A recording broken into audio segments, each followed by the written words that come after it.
الله الرحمن الرحيم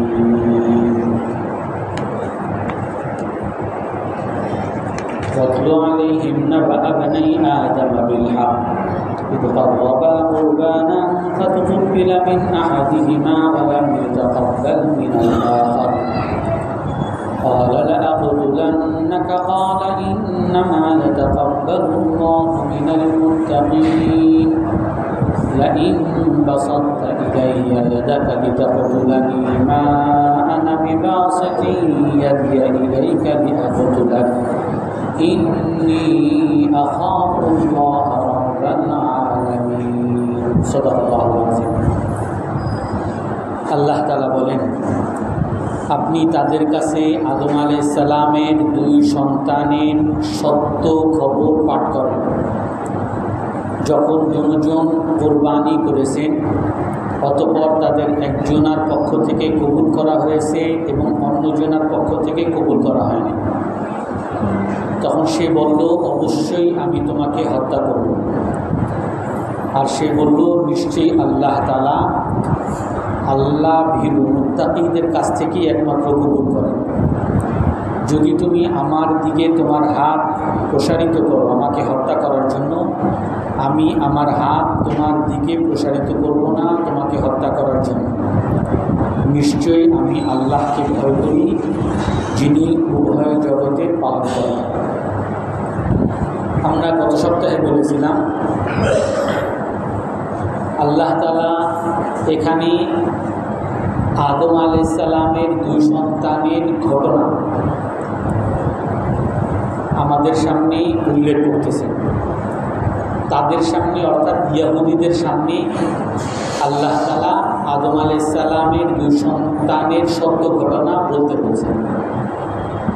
আমরা গত সপ্তাহেই বলেছিলাম, যে কোনো ঘটনা, ভালো ঘটনা হোক খারাপ ঘটনা, এটা উপস্থাপনের মাধ্যমে এর থেকে শিক্ষা অথবা কুশিক্ষা।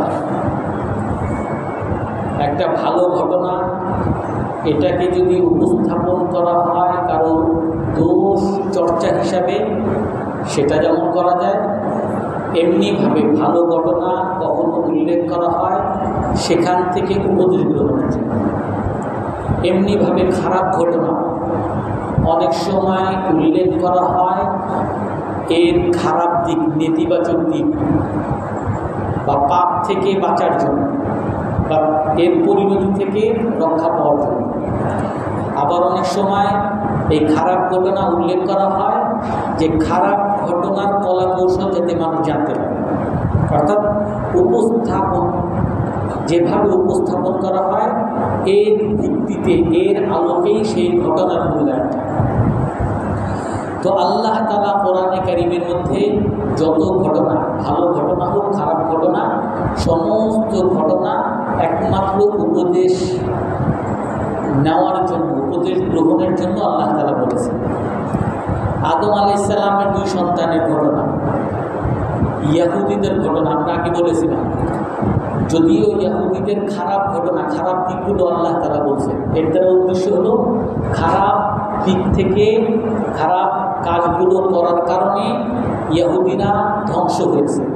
আমরা যদি বাঁচতে চাই, ইহুদিদের এই খারাপ কাজ থেকে আমাদেরকে বাঁচতে হবে। এমনিভাবে আদম আলাইহিস সালামের দুই সন্তানের ঘটনা, তার মধ্যে এক সন্তানের খারাপ দিক আমাদের সামনে বর্ণনা করা হয়েছে। আর এর দ্বারা উদ্দেশ্য হলো যে আমরা যদি এই ধ্বংস থেকে, এই ক্ষতি থেকে বাঁচতে চাই, তাহলে সেই খারাপ জিনিস থেকে আমাদেরকে রক্ষা করতে হবে, আমাদেরকে হেফাজত থাকতে হবে। তো আল্লাহ তাআলা এখানে আদম আলাইহিস সালামের দুই সন্তান, তাফসীরের মধ্যে আসে, এক সন্তানের নাম কাবিল আর এক সন্তানের নাম হাবিল।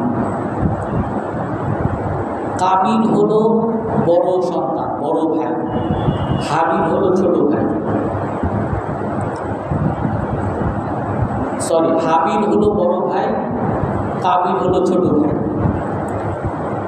তো এই দুইজনের মধ্যে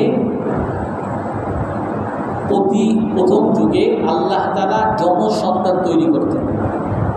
হাওয়া রাদিয়াল্লাহু আনহা গর্ভে প্রথম সন্তান হাবিল এবং তার সাথে তার বোন একসাথে তৈরি হয়েছে, এবং তারপরে কাবিল এবং তার সাথে তার বোন, ভাই বোন একসাথে ভূমিষ্ঠ হইত। আর সেই সময় আল্লাহর পক্ষ থেকে বিধান দেওয়া হয়, যেহেতু দুনিয়াতে নারী এবং পুরুষ আল্লাহ তাআলা তৈরি করছেন, কোরআনে কারীমের মধ্যে আল্লাহ তাআলা বলেন, ইয়া আইয়ুহাল্লাযীনা আমানু তাকুল্লাহা রাব্বাকুম আল্লাযী খালাকা মিন নাফসিহি আজওয়াজান সুম্মা বাসসা ফীহিম মিনহুমা রিজালান কাসীরান ওয়া নিসাআ। আল্লাহ তাআলা,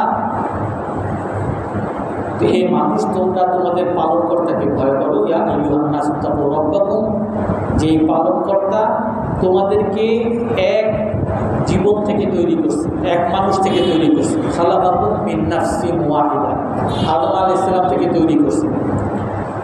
সুম্মা খালাকা মিনহা যাওজাহা, তারপরে আদম আলাইহিস সালাম থেকে, আদম আলাইহিস সালামের হাড্ডি থেকে তার স্ত্রী হাওয়া রাদিয়াল্লাহু আনহাকে আল্লাহ তাআলা সৃষ্টি করেছে। ওয়াবাসসা মিনহুমা রিজালান কাসীরান ওয়া নিসাআ, তারপরে আদম এবং হাওয়া রাদিয়াল্লাহু আনহুমা, এদের কাছ থেকে আল্লাহ তাআলা দুনিয়ার সকল সন্তানকে আল্লাহ তাআলা তৈরি করেছেন।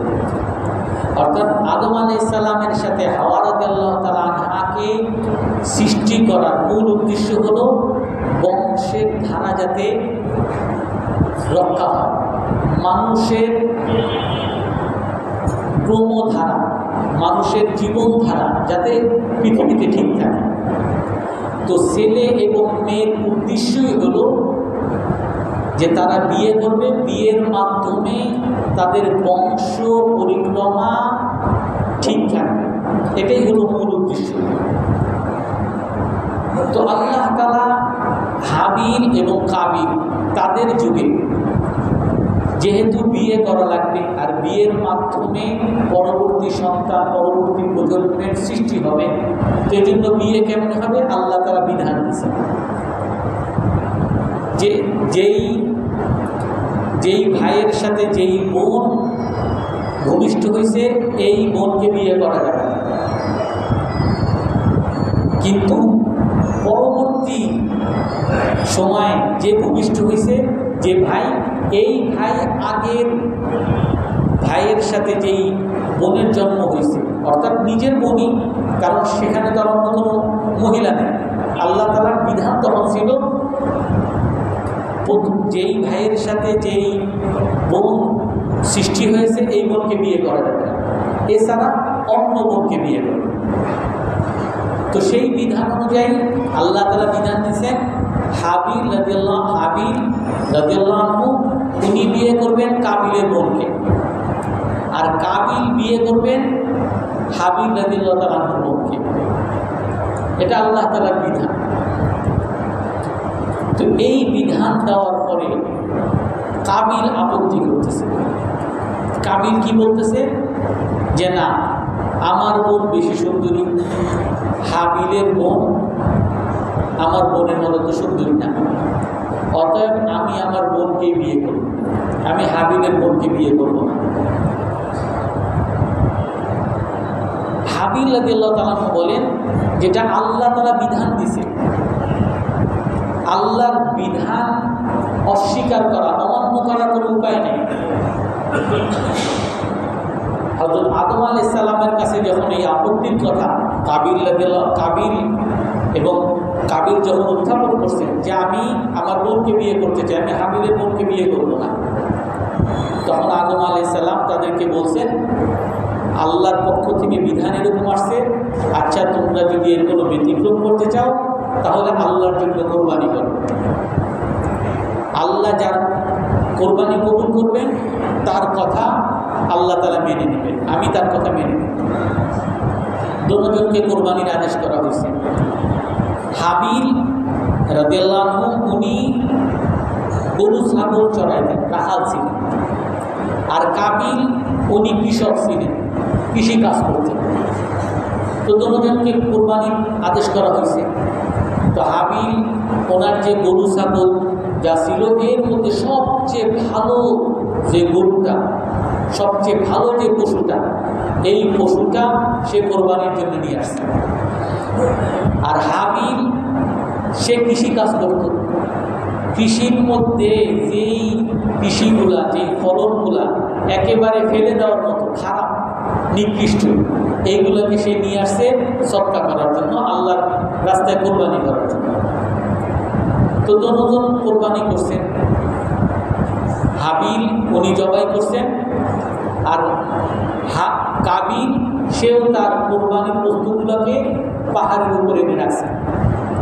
আর তখনকার নিয়ম ছিল আল্লাহ তাআলা যেই কোরবানিকে কবুল করবেন, আসমান থেকে আগুন দিয়ে সেটাকে জ্বালিয়ে দেবেন। আর যেটাকে আল্লাহ তাআলা আগুন, আসমান থেকে আগুন নামিয়ে জ্বালিয়ে দিবেন না, সেটা আল্লাহ কবুল করেননি। তো হাবিলের যে পশু যেটা কোরবানি করছে, আল্লাহ তাআলা আসমান থেকে আগুন বর্ষণ করে সেটাকে জ্বালিয়ে দিয়েছে। আর কাবিল সে যে নিকৃষ্ট ফসল, নিকৃষ্ট সবজি যেগুলো আল্লাহর জন্য কোরবানি করছে, আল্লাহ সেখানে আগুনও পাঠান না, সেটাকে জ্বালিয়ে দেন। তো এটাই বলে ঈদ কারবাবা কোরবা, যখন দুজন কোরবানি করছে, কতটুকু পিলাম আহাদিহিমা, একজনার কোরবানিকে আল্লাহ কবুল করছে, ওয়ালাম ইউতাকাব্বাল মিনাল আখার, আর একজন কাবিলের কোরবানি আল্লাহ কবুল করেন নাই। ক্বালা লা আকতুলান্না, এখন কাবিল সে বলে যে আমার কোরবানি কবুল হয় নাই, তার মানে আমার দাবিও কবুল হয় নাই, আমি আমার বোনকে বিয়ে করতে পারবো না। আমি বর্তমান ভাষা যদি বলি, কাবিল বলে আমি আমার বোনকে ভালোবাসি, আর আমি তার প্রেমে হাবুডুবু খাই, আমি তাকে ছাড়া বাঁচব না, অতএব আমি তাকে বিয়ে করবই। এই বিয়ে করার ক্ষেত্রে যদি আল্লাহর আদেশ বাধা হয়, আল্লাহর আদেশ মানব না। আমার কোরবানি কবুল হয় না, এটা বাধা হয়েছে, এটাও মানব না। সব কিছু ত্যাগ করে আমি আমার বোনকে বিয়ে করব। আর তুমি বাধা হবা, তুমি আমার বোনকে বিয়ে করবা, লা আকতুলান্না, তোমাকে আমি হত্যা করব। কাবিলের এই মারমুখী অবস্থা, এক তো হলো সে আল্লাহকেও মানবে না, আল্লাহকে মানার ক্ষেত্রে যে প্রতিবন্ধক, তার ভাই, আপন ভাই হাবিল, তাকেও দুনিয়া থেকে খতম করে দিবে। কারণ তার প্রেম, তার ভালোবাসা, এটাকে জয় তাকে করতেই হবে। হাবিল তখন কি বলে, ইন্নামা ইয়াতাকাব্বালুল্লাহু মিনাল মুত্তাকিন, যে ভাই আল্লাহ তাআলা একমাত্র কবুল করেন। তুমি রাগ হয়েছো যে আল্লাহ তাআলা তোমার কোরবানি কেন কবুল করেন নাই? আল্লাহ তাআলা কোরবানি কবুল করেন একমাত্র মুত্তাকি, আল্লাহকে যারা ভয় পায়, আল্লাহর জন্য যে কোরবানি করে। আমি আল্লাহকে খুশি করার জন্য কোরবানি করার উদ্দেশ্যেই সবচেয়ে ভালো পশুটা নিয়ে এসেছি কোরবানি করতে। আর তুমি আল্লাহকে খুশি করার উদ্দেশ্যে নাই, এই জন্য সবচেয়ে নিকৃষ্ট জিনিস নিয়ে আসছো। আমি কোরবানি করতেছি আল্লাহকে মানার জন্য। আমার এই কোরবানি যদি কবুল না হইতো, আমি তোমার কথা মেনে নিতাম। আর তুমি কোরবানি করতেছো লোক দেখানো, আল্লাহ যদি তোমার কোরবানি কবুল না করে, তুমি আল্লাহকে মানবা না। তোমার উদ্দেশ্য শুরু থেকেই উদ্দেশ্য না মানা, অতএব তুমি আল্লাহকে ভয় করো না। আর ইন্নামা ইয়াতাকাব্বালুল্লাহু মিনাল মুত্তাকিন, আল্লাহ তাআলা একমাত্র আল্লাহকে যারা ভয় করেন তার কোরবানি তার পক্ষ থেকেই কবুল, তার আমলকেই কবুল করেন। লাইন বাসাত্তা ইলাইয়া ইয়াদাকা, কাবিল বলছে আমি তোমাকে হত্যা করব। হাবিল বলে কি, লাইন বাসাত্তা ইলাইয়া ইয়াদাকা লিতাকতুলনি, যদি তুমি তোমার হাত প্রসারিত করো আমাকে হত্যা করার জন্য, মা আনা বিবাসিতি ইয়াদিয়া ইলাইকা লিয়াকতুলানি, আমি তোমাকে হত্যা করার জন্য হাত প্রসারিত করব না। তুমি আমাকে মারতে চাও, মারো, আমি তোমাকে মারতে যাব না। এখানে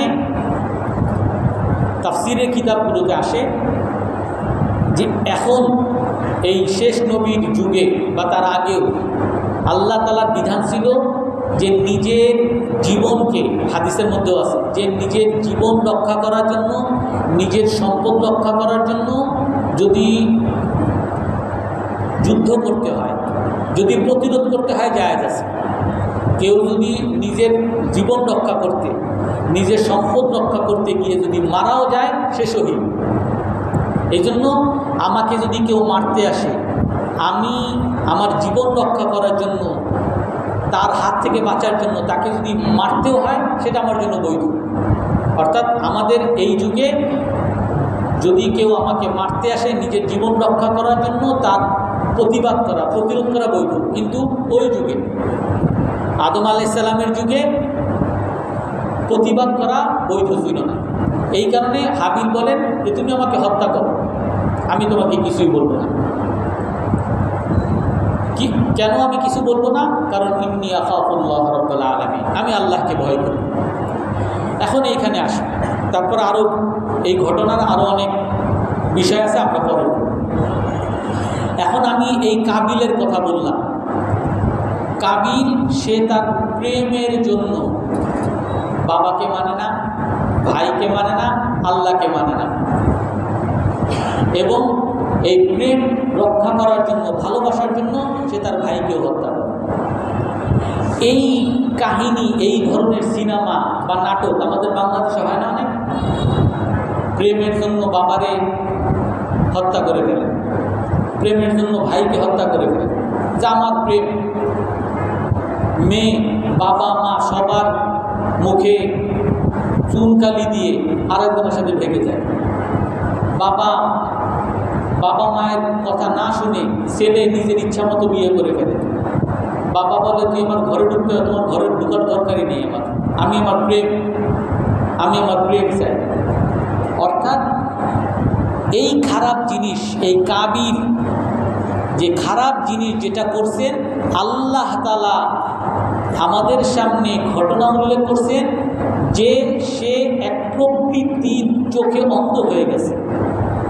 এই প্রকৃতির জন্য, তার মন মতো জীবনের জন্য সে অন্ধ হয়ে গেছে। আর অন্ধ হয়ে আল্লাহকে অস্বীকার করছে, বাবাকে অস্বীকার করছে, ভাইকে অস্বীকার করছে, বরং হত্যাও করছে। আর তার পরিণতি এই কাবিল একেবারে কিয়ামত পর্যন্ত যত মানুষ এরকম খারাপ কাজ করবে, সকল খারাপ কাজের গুনাহ ওই কাবিলের আমলনামায় যেতে থাকে। মা কুতিলা নাফসুন যুলমান, রাসূল হাদিসে বলেন পৃথিবীতে যেখানেই মানুষ অন্যায়ভাবে নিহত হবে, কিয়ামত পর্যন্ত যত মানুষ অন্যায়ভাবে নিহত হবে, এই সকল অন্যায়ভাবে হত্যার গুনার একটা অংশ কাবিলের আমলনামায় যাবে, কারণ সে খারাপ কাজ করছে। এই খারাপ কাজের ঘটনা আল্লাহ তাআলা এমনভাবে উত্থাপন করছেন যে আমরা এই খারাপ কাজের ধারে কাছেও জানা না যাই। আর আমাদের সমাজে টিভিতে, নাটকে, সিনেমায়, গল্প, উপন্যাসে এমনভাবে দেখানো হয় যে প্রেমের জন্য বাবাকে ছাড়া যাবে, প্রেমের জন্য বাবার বুকে গুলি চালানো যাবে, প্রেমের জন্য এলাকা ছাড়া করা যাবে, প্রেমের জন্য সকল মানুষকে হত্যা করা যাবে, মেয়ের বাবা মাকে অপমান করা যাবে, হত্যা করা যাবে। আমি আমার প্রেম চাই। এটা প্রেম না, এটা হলো মানুষের একটা অন্ধ চাহিদা। কোরআনে কারিমের মধ্যে আল্লাহ তাআলা বলেন আফারাআইতা মান ইত্তাখাযা ইলাহাহু হাওয়া ফাআদাল্লাহুল্লাহু সাবিলা।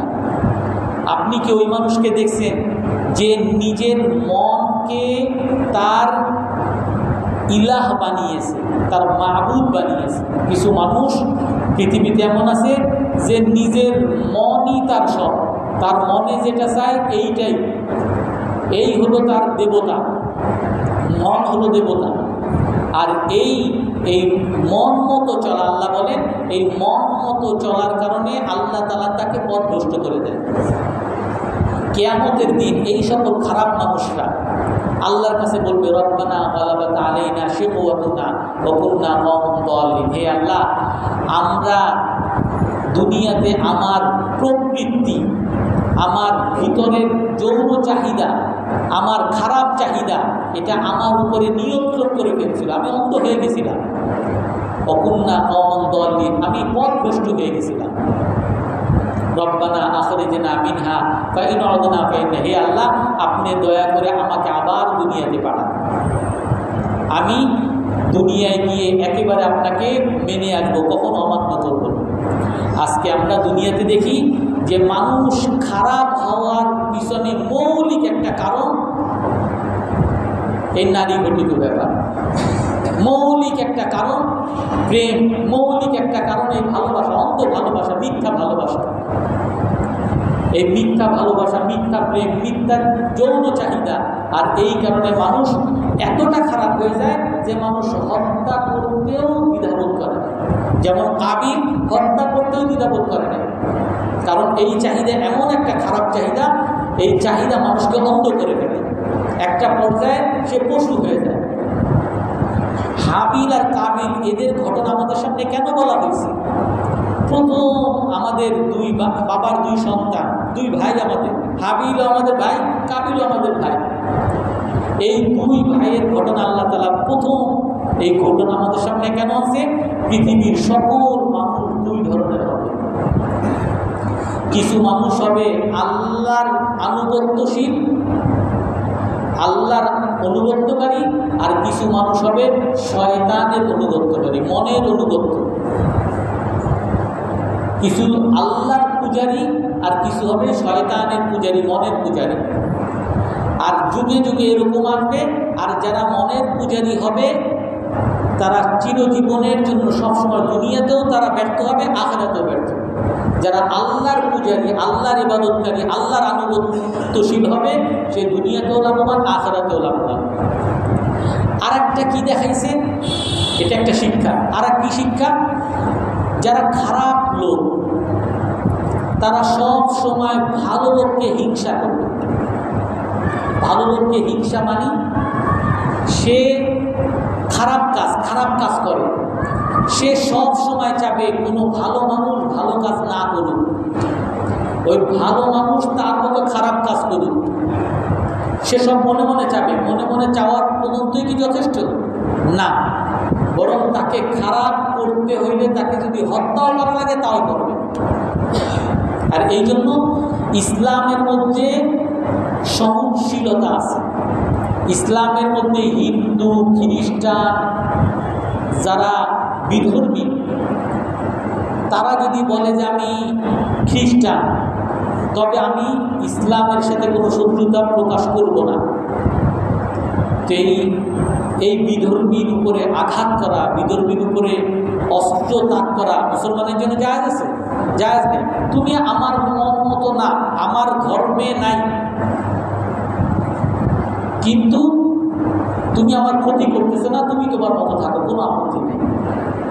কিন্তু উল্টা দিকে আপনি যান, যত বিধর্মী লোক আছে এরা তো মুসলমান তাদের শত্রু, কিন্তু এই শত্রু তুমি আমার দেশে নিরাপত্তায় থাকো, আমার কোনো ক্ষতি করো না, তারা কি ছেড়ে দেয়?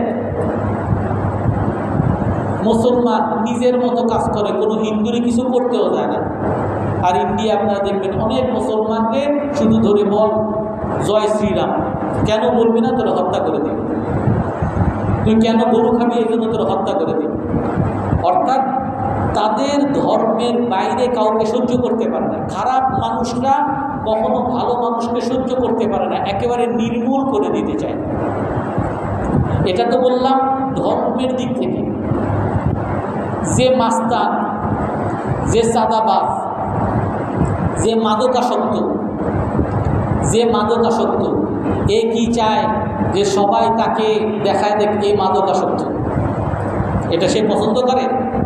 সবাই তাকে বলুক এ ঘুষখোর, এটা পছন্দ করবে? এ সুদখোর পছন্দ করবে? এ ধর্ষণ পছন্দ করবে? পছন্দ করবে না। বরং কি করবে? যে ধর্ষণ, এটা তো এই যুগে কোনো সমস্যা নেই, তুমিও প্রেম করা, প্রেম একটা। এই দুনিয়ার যে সিনেমা, নাটক, এরা এই ধর্ষণটারে, এরা এই অবৈধ মেলামেশারে একেবারে যে মানুষের কাছে বৈধ করে দিছে, এইগুলো একটা স্টাইল। এটা কেন করছে? তার ওই খারাপ যে চাহিদা, সে যে খারাপ কাজ করতে চায়, এইটা মানুষের কাছে সাধারণ করে দেওয়া হয়। যে প্রেম করলে কোনো সমস্যা নাই, লিভ টুগেদার করলে কোনো সমস্যা নাই, বিয়ে ছাড়া একসাথে থাকলে কোনো সমস্যা নাই, এই ছেলে মেয়ে দুইজন রাজি থাকলেই হয়ে যাবে। এটা কেন তারা করতেছে? কারণ এই খারাপ মানুষরা কখনো চায় না যে এদেরকে ধর্ষক বলা হোক। এদেরকে বেবিচারী বলা হোক, এরা বেবিচারী সবাই বেবিচারী হোক, এরা মাদকাসক্ত সবাই মাদকাসক্ত হোক, এরা ঘুষখোর সবাই ঘুষ খাক, এরা সুদখোর সবাই সুদ খাবে, এরা সাদাবাজ সবাই সাদাবাজি করবে। আর যে এই সাদাবাজের বিরুদ্ধে কথা বলবে, যে বলবে যে এই এলাকার মধ্যে মাদকের আড্ডা চলতে দিব না, মাদকাসক্তরা কি তারা ছেড়ে দেয়? আমাদের বিরুদ্ধে কথা বলো, তোরে পৃথিবী থেকেই সরাই দেবে। আমরা দর্শন করি, আমরা মেয়েদের উঠায় নিয়ে এসে আমরা যা ইচ্ছা তাই করে, তুই কেন বাধা দিতে আসিস? তোরে পৃথিবীর থেকেই সরাই দেবে। আমি ঘুষ খাবো, এই এলাকায় আমার এই অফিসে আমাদের ঘুষ খাইতে দিবি না, তোরে এই অফিস থেকেই বিতাড়িত করে দেবে। কি বলেন? এইভাবেই তো হয়। অর্থাৎ খারাপ মানুষরা এরা সবসময় হিংসুটে হয়। আর হিংসা হলো যে এক হলো তাদের তিরস্কার করা। প্রথম হলো যে আমরা কি মসজিদে দেখবেন অনেকেই বলে যে ভাই আপনি দাড়ি রাখেন না কেন? দাড়ি না, কত দাড়িওয়ালা আছে বেটারা মুখ খারাপ, দাড়িওয়ালা বেটা সুদ খায়, দাড়িওয়ালা দাড়ি রাখছে ঠিকই কিন্তু মেয়েদের দিকে এদিক ওদিক করে তাকায়। এরকম বলে না সবাই? কেন বলে?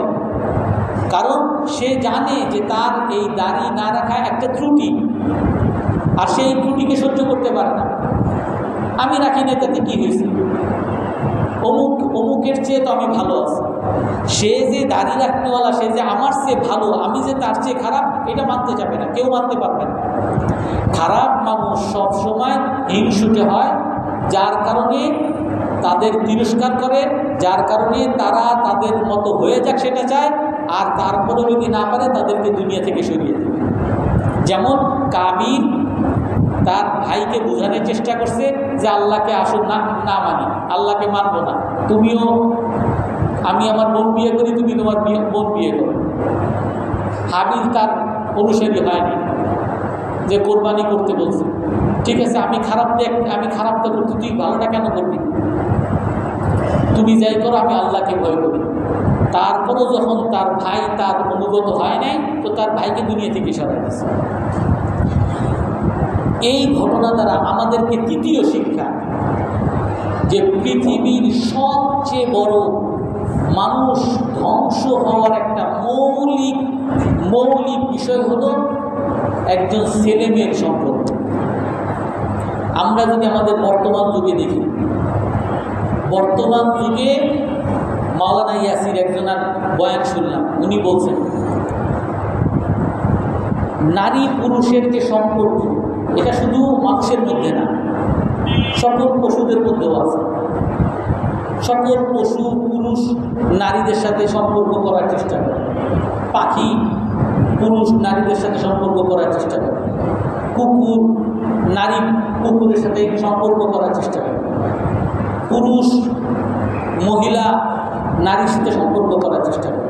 কিন্তু এই নারী পুরুষের সম্পর্ক পশু আর মানুষের মধ্যে পার্থক্য কি? মৌলিক পার্থক্য হলো কুকুর যাকে রাস্তায় চায় সে তাকেই ভোগ করে, যেখানে চায় সেখানেই ভোগ করে। কিন্তু মানুষ যাকে চায় তাকে করে না, করতে পারে না, লজ্জায় তাকে বাধা দেয়।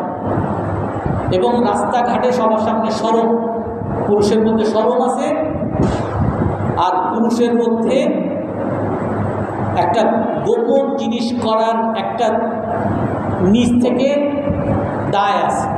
এইটা হলো মৌলিক পার্থক্য। পুরুষের মধ্যে মানুষের মধ্যে পার্থক্য কি? শরম। এই শরম সরাইতে হবে।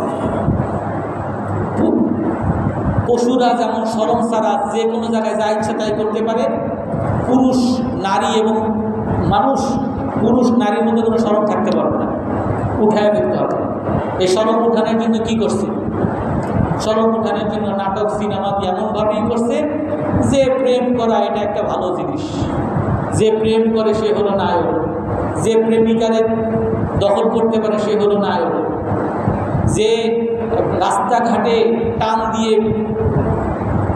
বৃষ্টিতে ভিজা গান গাইতে পারে সে হলো নায়ক, যে বাবা মায়ের সামনে যা ইচ্ছা তাই করতে পারে সে হলো নায়ক।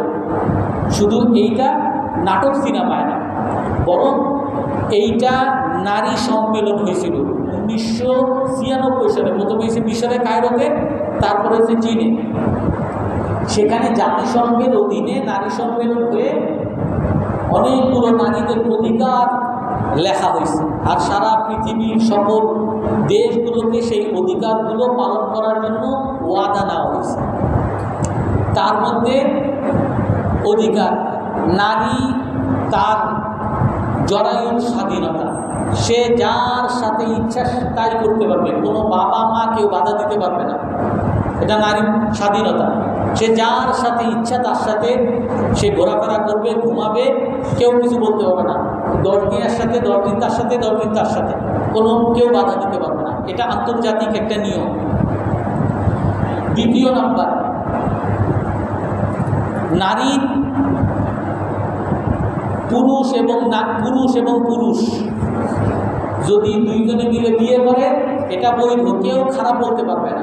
সমকামিতা, নারী এবং নারী এরা দুইজন যদি বিয়ে করে এটা বৈধ, একেবারে আদালতে বৈধ, বিভিন্ন দেশে সংবিধানে বৈধ করা আছে। সমকামিতা বৈধ, পুরুষ বিয়ে করবে রেজিস্ট্রিও হবে, মেয়ে বিয়ে করবে রেজিস্ট্রিও হবে।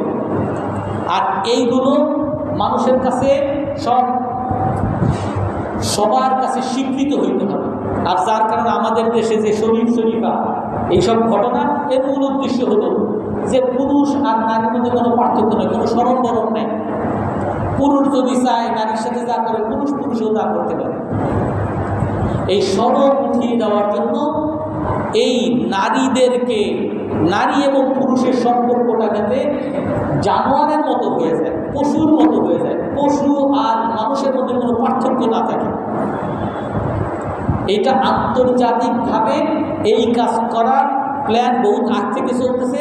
এখন একেবারে সনদ নিয়ে, জাতিসংঘের সনদ নিয়ে এগুলো করার বাধ্যবাধকতা সকল দেশের উপর দেওয়া হয়েছে। আর এই পুরুষ এবং মানুষ এবং পশুর মধ্যে যে পার্থক্য, আর এই পার্থক্য যদি না থাকে তাহলে দুনিয়াতেও ব্যর্থতা, আখিরাতেও ব্যর্থতা। কাবিলের মাধ্যমে আল্লাহ তাআলা আমাদের সামনে উপস্থাপন করছে। আর একটা ঘটনা বলি, আগের ঘটনার সাথে মিল আছে। মূসা আলাইহিস সালাম যখন ফিলিস্তিন দখল করতে যান, গত সপ্তাহে হালকা বলেছিলাম, যখন দখল করতে যান তখন ফিলিস্তিনবাসীরা মূসা আলাইহিস সালামের হাত থেকে বাঁচার জন্য তারা সবাই, তাদের কাছে একজন বুজুর্গ ব্যক্তি ছিল বালআম ইবনে বাউরা। কোরআনে কারীম ওয়াতলু আলাইহিম নাবা আল্লাযী আতাইনাহু আয়াতিনা ফানসালাখা মিনহা ফাআতবাহু শাইতান, এই আয়াতের তাফসীরের মধ্যে আসছে। ওই আয়াতের অর্থ হলো, যে হে রাসূল, আপনি তাদের সামনে এক ব্যক্তি, এক বুজুর্গের কথা বলেন যাকে আমি আমার পক্ষ থেকে নিদর্শন দান করছি, তারপরে শয়তান তাকে তার অনুসারী বানাইছে, তারপরে পথভ্রষ্ট হয়েছে। আল্লাহ তাআলার নিদর্শন, এমন নিদর্শন দিছে সে আরও দেখতে পারত। বালআম ইবনে বাউরার তাফসিরে বাগাবী, তাফসিরে কুরতুবী, তাফসির ইবনে কাসির সমস্ত কিতাবের মধ্যে আছে। আমি তাফসিরে বাগাবীতে যে রওয়ায়াত আছে সেটা বলতেছি। তার কাছে তার জাতি গেছে যে মূসা আলাইহিস সালাম আমাদের দেশে আসছে, আমাদেরকে তো হত্যা করে দিবে, আর আমাদেরকে ফিলিস্তিন থেকে বের করে দিতে চায়, এইখানে বনি ইসরাইলকে এখানে জায়গা করে দিতে চায়, তাদেরকে আমাদের ফিলিস্তিনে ঢুকাইতে চায়, আমাদেরকে এলাকা থেকে বের করে আমাদেরকে হত্যা করে বের করে দিতে চায়। তো আপনি কিছু করেন। তো তখন বালআম ইবনে বাউরা বলে যে মূসা আলাইহিস সালাম আল্লাহর নবী,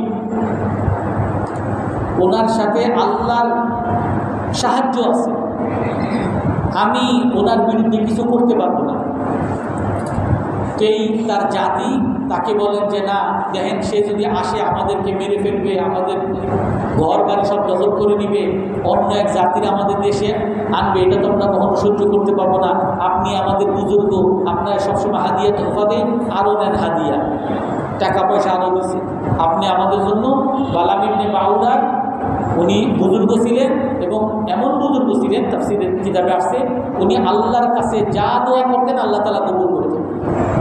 ইসমে আযম, আল্লাহ তাআলার দোয়া কবুলের নাম ওনাকে আল্লাহ তাআলা দিছিলেন, উনি যা দোয়া করতেন আল্লাহ তাআলা সেই দোয়া কবুল করতেন, যে আপনি আল্লাহর কাছে এই মূসা আলাইহিস সালামের বিরুদ্ধে দোয়া করেন।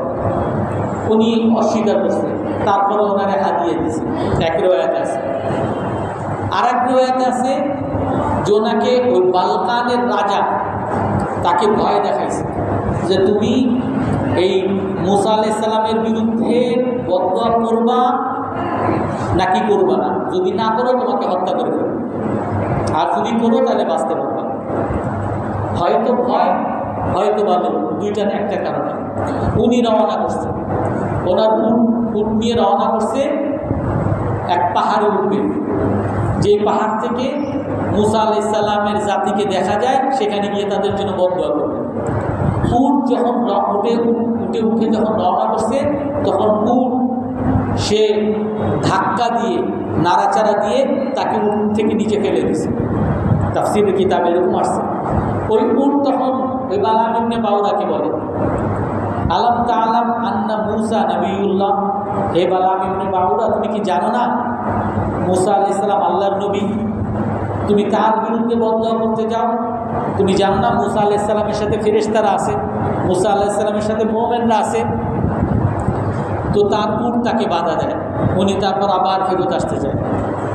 যখন ফেরত আসতে চায়, তখন ওই আবার তার লোকরা তার টাকা পয়সা দেয় যে আপনারে এতদিন টাকা পয়সা দিছি আমাদের পক্ষে কাজ করার জন্য, এই না আরও টাকা পয়সা দিলাম, আর যদি না করেন ওই বালখানের রাজা বলে তোমাকে দুনিয়া থেকে সরাই দেবে। তারপর আবার ভয়ের চোটে হোক লোভে হোক সেই পাহাড়ে সে একা একাই উঠছে। উঠে তারপরে তার জাতিরাও তার সাথে সবাই উঠছে। উঠে দেখে মূসা আলাইহিস সালামের জাতি, বনী ইসরাইল সহ তারা সবাই অপেক্ষায় আছে যে তারা এখানে হামলা করে এই ফিলিস্তিন দখল করে নিয়ে তারা এখানে থাকবে, ইহুদিরা এখানে থাকবে, বনী ইসরাইল। তো তখন সে আল্লাহর কাছে দোয়া করতেছে, হে আল্লাহ, আপনি এই মূসা আলাইহিস সালামকে ধ্বংস করেন, তাদেরকে পরাজিত করেন, তাদেরকে আসমান থেকে আযাব দিয়ে ধ্বংস করেন, এই দোয়া করতে চাইছে। কিন্তু সে এই দোয়া যখন করতে চাচ্ছে, সে মূসা আলাইহিস সালামের নাম না বলে তার জাতির নাম বলে, হে আল্লাহ, জাবাবেরাকে আপনি ধ্বংস করেন। তার জাতিরা বলে, আরে আপনারা নিয়ে আসছি মূসা আলাইহিস সালামের বিরুদ্ধে বদদোয়া করার জন্য, আপনি তো আমাদের বিরুদ্ধে বদদোয়া করতেছেন। তখন বালাম ইবনে বাউরা বলে যে দেখো, মূসা আলাইহিস সালামের বিরুদ্ধে কথা বলার, বদদোয়া করার মতো ক্ষমতা আমার নাই। আর আমি বলতে চাই তোমাদের মূসা আলাইহিস সালামের বিরুদ্ধে বদদোয়াই করতে চাই, কিন্তু আমার মুখ থেকে শুধু বারবার তোমাদের বিরুদ্ধে বদদোয়া আসে। ফানসালাখা মিনহা ফাআতবাহু শাইতানু ফাকানা মিনাল কোরআনের মধ্যে আসছে তার জিহ্বা একেবারে মুখ থেকে বের হয়ে একেবারে বুকের কাছে চলে আসছে।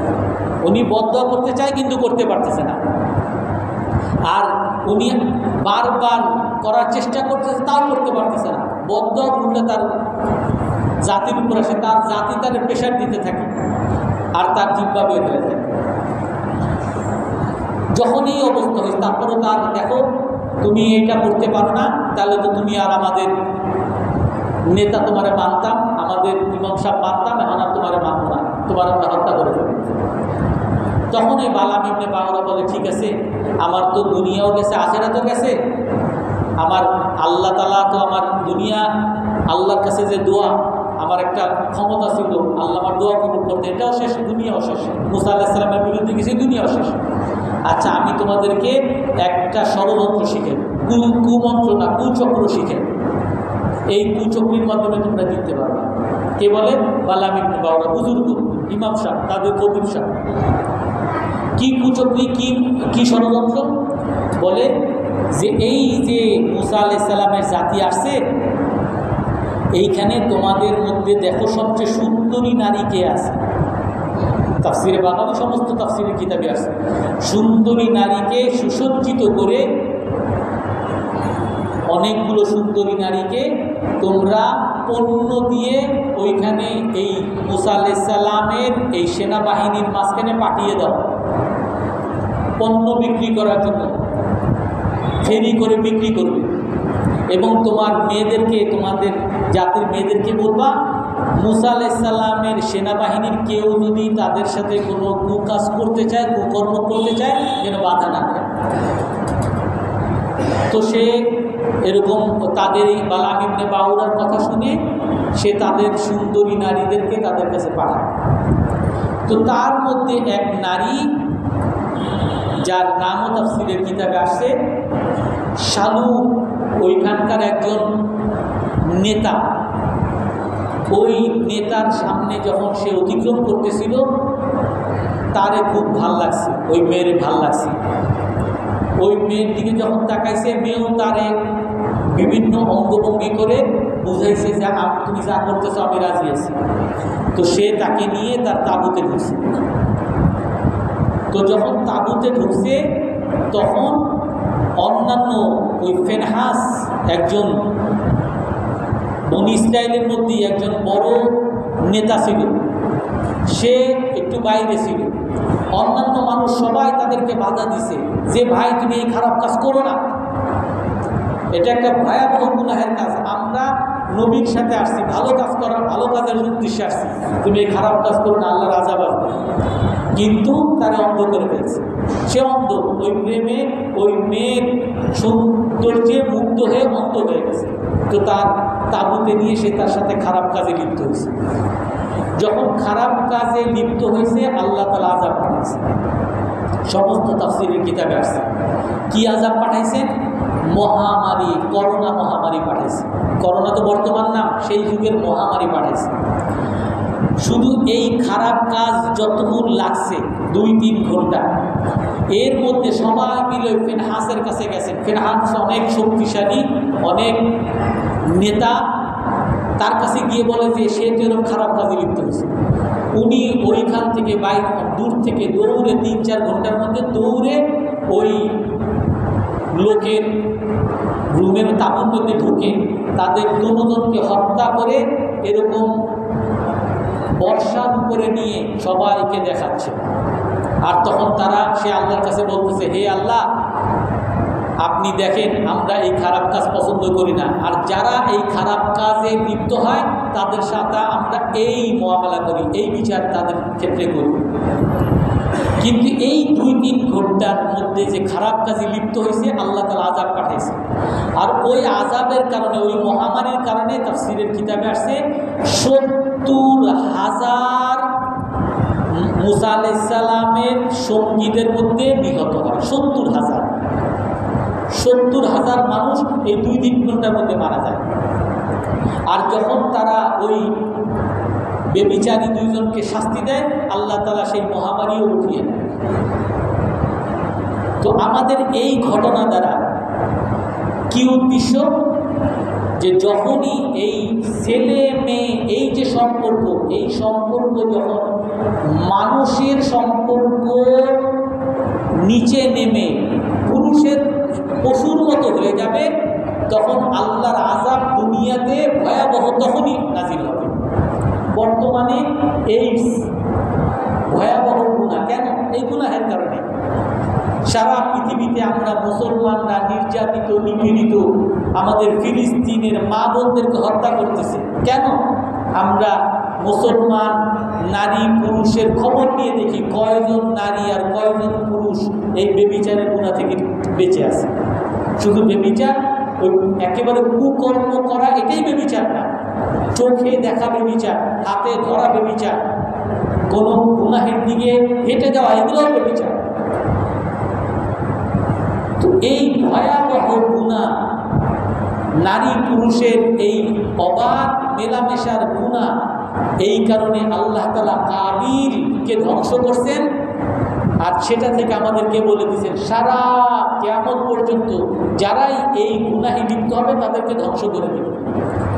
বালাম ইবনে বাউরার দ্বারা এই ঘটনা, বুজুর্গ, সে বলে যদি তাদেরকে ধ্বংস করতে চাও, এই মুসা আলাইহিস সালামের জাতিকে যদি ধ্বংস করতে চাও, গুনাহে লিপ্ত করে দাও। এই বর্তমান ইহুদিরাও, এদের তালমুদ কিতাবের মধ্যে এই লেখা আছে, তালমুদ বইয়ের মধ্যে লেখা, এটা ইহুদি জাতি ছাড়া দুনিয়ার অন্য জাতি যা আছে সব হলো পশু। অতএব সকল পুরুষ, এরা নারী, এরা যদিও মানুষ কিন্তু আসলে পশু। অতএব এদেরকে সবাই পশুর মতো বানিয়ে দাও। যদি পশু বানিয়ে দাও, নারী পুরুষের সম্পর্ক যদি পশুর মতো বানানো যায়, তাহলে আমরা সবার করে শাসন করতে পারে। আর আমেরিকা, ইউরোপে খ্রিস্টান এদেরকে পশু বানিয়ে ফেলছে এই ইহুদিরা। সবচেয়ে আমেরিকার মধ্যে দেখেন কয়জন ইসরায়েলে, এই ছোট একটা দেশ ইসরায়েলের জন্য আমেরিকার মতো ক্ষমতাশালী এক দেশ, সারা পৃথিবী একদিকে, আর আমেরিকা ইহুদিদের পক্ষে, ইসরায়েলের পক্ষে। সবাই বলে তাদের ফিলিস্তিনের উপর আক্রমণ এটা হলো বর্বরতা, আর আমেরিকা বলে যে না এগুলো মানবতা, জঙ্গি মারে। সারা পৃথিবী বলে এখনই বন্ধ করতে হবে, আমেরিকা বলে যে না বন্ধ করতে হবে না, আরও মারতে থাকবে। অর্থাৎ এই আমেরিকা, ইউরোপ, খ্রিস্টান জাতিকে পশু বানিয়ে ফেলছে, আর মুসলমান জাতি এদেরকেও পশুর মতো বানিয়ে ফেলার চেষ্টা করতেছে। আর যার কারণে মুসলমানরাও এই ইহুদিদের সাথে আমরা পারতেছি না। আমরা তখনই পারব যখন আমরা এই পশু থেকে মানুষে ফিরব। আল্লাহ তাআলা কোরআনের মধ্যে বলেন, ওয়ালাকাদ যারানা লি জাহান্নামা কাসীরাম মিনাল জিন্নি ওয়াল ইনস, আমি জাহান্নামের জন্য অনেক মানুষ তৈরি করছি। কাদেরকে? লাহুম কুলুবুল লা ইয়াফকাহুনা বিহা, অন্তর আছে অন্তর দ্বারা বোঝে না। আয়ুনুল লা ইউবসিরুনা বিহা, চোখ আছে চোখ দ্বারা দেখে না। আযানুল লা ইয়াসমাউনা বিহা, কান আছে কান দ্বারা শোনে না। উলাইকা কাল আনআম, এরা হলো পশুর মতো, চতুষ্পদ পশুর মতো। বাল হুম আদাল, বরং এর চেয়ে নিকৃষ্ট। এই জন্য আমরা সবাই এই সকল খারাপ কাজ প্রতিরোধ করে সকলকে মানুষ বানানোর চেষ্টা করবো তো ইনশাআল্লাহ। কমপক্ষে আমার ফ্যামিলির মধ্যে তো পারি নাকি, আমার পরিবারের মধ্যে তো পারি, আমার পরিবারের মধ্যে চেষ্টা করবো তো ইনশাআল্লাহ। আল্লাহ তাআলা সবাইকে তৌফিক দান করুন। সুবহানাকাল্লাহুম্মা ওয়া বিহামদিকা আশহাদু আল্লা ইলাহা